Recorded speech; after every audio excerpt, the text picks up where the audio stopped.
Manusia modern terbiasa melihat dunia hanya dari apa yang bisa diukur. Jarak, massa, kecepatan, angka. Namun Al-Quran sejak awal tidak mengajak manusia sekadar mengukur, melainkan merenung. Apa yang kita lihat hari ini, langit biru, bumi tempat berpijak, matahari dan bulan bukanlah awal dari segalanya. Ada fase penciptaan yang tidak disaksikan manusia, namun dijelaskan oleh wahyu. Video ini bukan pembenaran tunggal, bukan pula klaim bahwa inilah kebenaran absolut. Di sini, kita hanya menyusun kepingan dari Al-Quran, hadits syahih, dan pemahaman kitab-kitab terdahulu, lalu melihat apakah kepingan itu saling mengunci atau tidak. Bagian 1, sebelum segalanya ada, Rasulullah bersabda, Allah telah ada, dan tidak ada sesuatu pun selainnya. H.R. Bukhari. Ini kalimat yang sangat berat, karena ia menghancurkan satu asumsi manusia, bahwa segala sesuatu selalu diawali oleh sesuatu yang lain. Sebelum ruang, sebelum waktu, sebelum arah, Allah telah ada. Dan setelah itu, disebutkan, dan arsy-Nya berada di atas air. Arsy disebut sebelum langit dan bumi. Ini penting, karena banyak orang membayangkan arsy sebagai simbol, padahal dalam hadits-hadits syahih, arsy digambarkan sebagai makhluk nyata, besar, dan berstruktur. Bagian 2 arsy, makhluk terbesar dalam ciptaan, Rasulullah memberikan perumpamaan. 7 langit dibandingkan kursi seperti cincin di tanah lapang. Dan kursi dibandingkan arsy seperti tanah lapang dibanding cincin. Artinya apa? Langit yang kita lihat yang terasa begitu luas dalam skala penciptaan, sangat kecil. Dan arsy berada di atas semuanya. Arsy bukan Allah, arsy adalah ciptaan. Namun ciptaan terbesar, ini menjaga tauhid tetap lurus, tidak menyamakan makhluk dengan sang pencipta. Bagian 3 air sebagai fondasi awal, Allah berfirman, dan adalah arsy-Nya di atas air. Qs. Had. 7 air disebut sebelum bumi dan langit disempurnakan. Dan ayat lain menegaskan, dari air kami jadikan segala sesuatu yang hidup. Qs. Al-Anbiya. 30 air bukan sekadar zat cair. Dalam banyak tradisi kuno, air adalah simbol kehidupan, potensi, dan keseimbangan. Dalam wahyu Islam, air bukan simbol tetapi realitas penciptaan awal.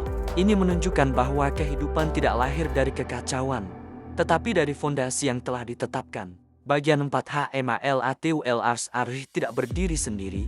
Allah menyebut adanya malaikat pemikul arsy. Hari ini jumlahnya 4, dan pada hari kiamat menjadi 8. Bayangkan, makhluk sebesar arsy dipikul oleh makhluk yang juga sangat dahsyat.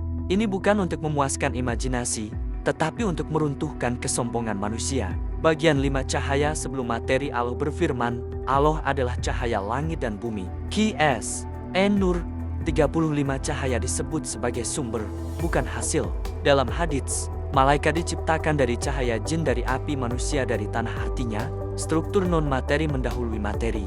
Sebelum tanah dibentuk, sebelum gunung ditegakkan, unsur cahaya sudah menjadi bagian dari sistem semesta. Bagian 6 Nur Fias ZHWLUMAT. Al-Quran konsisten, Nur tunggal julumat, jamak kebenaran satu.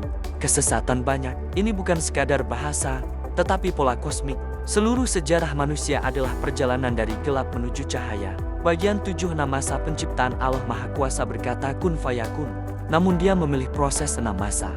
Kenapa? Karena alam ini dibangun dengan hukum, ukuran, dan ketelitian. Qs. Fusilat 9-12 menjelaskan, bumi dibentuk gunung sebagai pasak, rezeki ditakar, langit disempurnakan, bintang dijadikan penjaga, dan petunjuk. Ini bukan dongeng. Ini narasi wahyu. Bagian 8 tumbuhan sebelum manusia. Al-Quran menyebut, bumi dihamparkan, gunung ditegakkan, tumbuhan ditumbuhkan, semua sebelum manusia diciptakan. Artinya, manusia datang ke dunia yang sudah disiapkan. Ini menunjukkan kasih sayang, bukan kebetulan. Bagian 9 langit sebagai bangunan. Allah menyebut langit sebagai binaan bangunan. Bangunan artinya, ada struktur, ada lapisan, ada penjagaan. Langit bukan ruang kosong. Dalam Isra Miraj, setiap langit punya penjaga. Ada izin, ada batas. Ini menunjukkan tatanan kosmik yang berlapis. Bagian 10 SIDRATUL Muntaha. Batas akal, Sidratul Muntaha adalah titik berhenti. Bukan karena jalan buntu, tetapi karena manusia tidak diciptakan untuk mengetahui segalanya. Disinilah adab ilmu diuji.